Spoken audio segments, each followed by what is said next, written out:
Sindh building control में आने वालों को सिक्योरिटी गार्ड ने धक्के देकर बाहर निकाल दिया।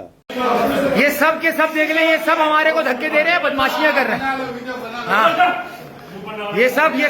ये बड़े मियाँ ये धक्का दे रहे हैं हमको। ये देखें, ये धक्का दे रहे हैं, ये गालियां दे रहे हैं, ये हमें धक्का दे रहे हैं, डीजी साहब से नहीं मिलने दे रहे हैं।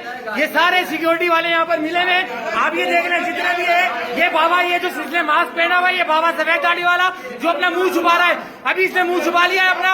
इस बंदे ने ये बदमाशी कर रहा है हमारे साथ यहाँ पर। ये डीजी से नहीं मिलने दे रहा है हम लोगों को, यहाँ पर धक्के दे रहा है ये सब यहाँ पर। मोबाइल दो, तुमने मोबाइल क्यों छीना है? मोबाइल कैसे छीना तुमने?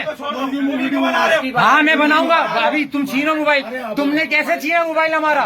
तुमने मोबाइल कैसे छीना यार? तुम्हें डीजी ने बोले अभी तुम। हाँ, चलो। बगैर प्लानिंग के कराची को बिल्डिंगों का जाल बनाने वाले सिंध बिल्डिंग कंट्रोल अथॉरिटी के अफसरान ने कराची वालों की फरियाद सुनने का बायकाट कर दिया।